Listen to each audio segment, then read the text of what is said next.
All right, so yesterday we spent some time going over force and motion. We got together in our groups and did the placemat thing. Again, thank you to my 4 girls who did a really good job of that yesterday. I was able to use that as an exemplar, and it went much better over the last couple of classes. They seem to kind of understand what to do based off of your placemat that you did, because you were able to sit and all 4 of you work at the exact same time, which was pretty awesome.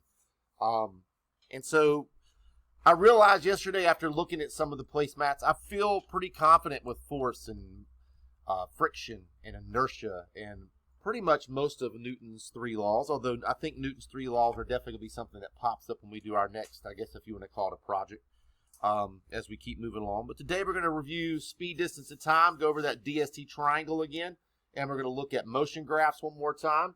And then we're going to take a practice assessment. That practice assessment is rather large. Apologize about that. We'll get done with what we can out of it. And then I'm going to use the data on that to inform us as to what we're going to end up doing tomorrow. And tomorrow should be a lot more fun as we kind of hang out in here and make a whole bunch of YouTube videos, which is going to be a lot of fun for us to do. So I'm excited about doing that. Today, again, no, we're not learning how to drive a bus. That's Sandra Bullock and Keanu Reeves in a movie called Speed. We're going to look at something called speed today.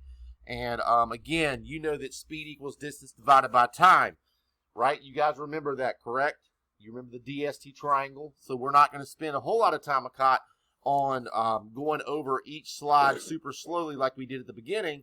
But we are going to dig into some of these where you guys can draw some things. I'll pause the video while we're doing that. And the folks have these codes at home. They'll be able to get on and do some of this stuff as well on their own at home and go through the slides at their own pace if they need to. Again, throughout this whole thing, you know you're going to be given 2 different factors, right? Speed, distance, or time. You plug those into the triangle, and then you can use your calculator. Thank you, Veda, the only person in the classroom that's awake today. You can use your calculator if you need to help you solve that. Now, obviously, if it's 2 times 50, I don't need a calculator for that. Hopefully, you don't either. But if it's something crazy, like some of the problems we're going to see in here, you are more than welcome to get a calculator and use that to solve. And that is more than okay, because you're always able to access that on the benchmarks and the EOGs for science, because they're not sitting there checking math things in particular, just making sure you understand the concepts of science, which is good. So again, DST triangle is very, very important as we go through this. Distance goes at the top, speed and time go at the bottom. I know people always ask, Mr. Bones, does it have to be D, then S, then T? Like, if you put distance at the top, you're going to be fine if you messed up these other 2 on the bottom. But just for the sake of consistency, and as you continue to move forward in math, put things in the right place. Because, yes, there's a lot of times when putting something in the wrong place actually does matter. So just put them in the right place where they go so that you're always getting used to doing things the same every time. So as you move forward in different things in math and science, you're used to doing that. But definitely getting distance on top is probably the most important thing. Again, Mrs. Klein drove 100 miles in 2 hours. How fast was she driving? So if I'm looking at this, I know 100 miles is distance. I would put that at the top. And then 2 hours is a time.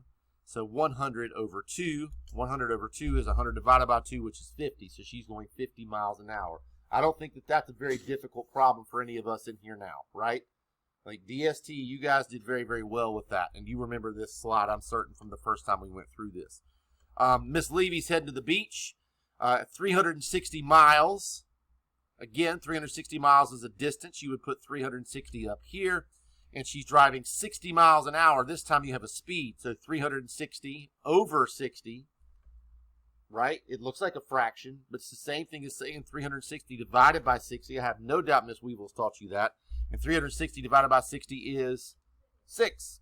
Now, the only time I've seen people really get tripped up on this, Jesse, is when they have something like this. Miss Davis going 75 miles an hour for 3 hours. And when you have a DST triangle, you have 75 and 3 are beside each other. And you're not dividing anymore. When it's beside each other at the bottom, 75 miles an hour for 3 hours, 75 times 3 gives you the distance, 225. Because if you were to divide 75 divided by 3, you're going to get 25. And that doesn't make sense, does it? To go 75 miles an hour for 3 hours and only go 25 miles. If you start thinking about that logically, that doesn't even make sense. I don't know how you could possibly do that unless you were driving in a circle and then maybe in a straight line at some point, but that doesn't make any sense at all when we do that. So here we go, real quick for you guys, and we'll pause the video. So I'll share this with you that are working on this, and now I'll unshare it. As you can see here, we have a class average of 88, which means we really kind of understand DST triangles pretty well. I'd even pulled up a slide to kind of show these, but I'm not going to do that with an 88%. Mr. Boys drove to the mountains to search for Bigfoot. The trip was 135 miles. 135 miles is distance. 45 miles an hour is a speed, and 135 divided by 45 is 3. If you did that on your calculator, probably pretty easy, although you could probably do that one as well on paper. Mrs. Klein trying out for the Gryffindor Quidditch team. 52 miles distance goes to the top of the triangle. 4 hours, bottom of the triangle. 52 divided by 4 is 13. 13 miles an hour. And then Miss Levy having dinner with Mrs. Kraft. 90 miles, which is a distance. 45 miles an hour. That is a long trip across the lake to go eat dinner, Miss Levy. But 90 divided by 45 is 2. And nobody in here had any issues with that because of an 88. Now it's changed to 93 because people are changing their answer. A car travels at 50 miles per hour. What distance does a car travel in 2 hours? Okay, this again, is this super hard? Like, this is one of those where it's like multi-step problems, though, because it's not all encompassing in one thing. You kind of have to do a few things. You know 50 miles per hour is a speed. You know that 2 hours is a time. And when you do that in a DST triangle, you have 50 and you have 2. Anybody need a calculator for that one? No, 50 times 2 is 100. I don't think anybody's stressing with that, right? We're not going to draw that. An airplane leaves California and travels 5 hours at a speed of 804 kilometers per hour. Again, all you're doing is 5 times 804. I'm not going to work that one out because, again, you guys had like such a high percentage. 60 miles an hour to get from Charlotte to Atlanta if the cities are 240 miles apart. So 60 miles an hour, 240 miles. 240 divided by 6, class? 4. I mean, I can do that one in my head because 6 times 4 is 24, so 60 times 4 is 240. Sometimes we have multi-step problems. Everybody's favorite, right? No. And these are a little bit difficult. Again, you can use multiple DST triangles if you need to. That's kind of giving you a hint about this one, right? How many times have we seen this type of question? I swear if you missed this question on like a benchmark or an EOG, like you're crazy, right? Hannah's mom. Here's this mom driving again. She drives north for 2 hours going 70 miles an hour. She then drives west for 3 hours going 50 miles an hour. How many miles has Hannah's mom driven? So again, you're going to have 2 DST triangles here. These are terribly drawn triangles, but I'm drawing on a computer, so leave me alone. So you go back and check out Hannah's first drive, right?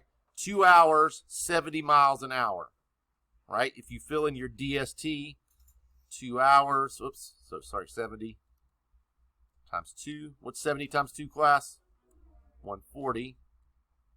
You go back and look at this. 50 miles per hour for 3 hours. And so you've got 50 for 3. 50 times 3. Okay, how far did she drive in total? Well, 140 plus 150 is 290. Use your calculator just so you don't make an easy mistake that you can make by adding stuff in your head. 290. Not a stressful problem at all, right? Mr. Bulls is asking a little tough one here, but again, you have a calculator. The Great Smoky Mountain Railroad travels 26 kilometers between Bryson City and Dillsboro. True fact. The trip takes 50 minutes. True fact. How fast is the train moving? Go ahead and figure that one out. That one's a little tougher. 26 kilometers between the two. Pause and come back once people have time to solve that one. So when I look at this, I've got 26 kilometers. What is 26 kilometers? Where would that go in my DST triangle? 26 kilometers. Mackie. Distance. What about 50 minutes? It would be in time. 26 over 50 is actually 26 divided by 50, which sounds really weird, doesn't it? And you get a very odd answer. 0.52. Thumbs up if you got 0.52. You are correct. I never asked you to change that to hours. I hate those questions, and I know you hate those too, but you're ready for that one as well, right? Changing from hours to minutes and minutes to hours. Again, not a stressful one there. So you know all the rules you've learned in math, and they apply here too. You can use the DST and fraction rules to solve problems. So a model car travels 20 meters in 15 seconds. How many meters will it travel in 45 seconds? Not a tough thing. You can use DST or you can just use fraction math. Paul. So again, I can use DST to solve this, Shayla. I can use fraction rules to solve this, and I hope you can see it both ways. So I've solved them this way. 20 over 15, if you did that on your calculator, you got some crazy number like 1.333333333333333, right? If you put that same number in, but you change it to 45 seconds and you multiply these two, you get 45. Or, yeah, yes, I mean 60. This times 45 is 60. Or, if you have 20 over 15, and I change the denominator to 45, what did I do to 15 to get to 45? Times 3. Whatever you do to the denominator, you do the same thing to the numerator. And holy cow, what Mrs. Weevil's already taught you this year actually solves the problem anyway. So you can use either way to solve that. Is it okay to use something other than DST if you get the right answer? Yes. I'm not telling you you have to solve it one certain way.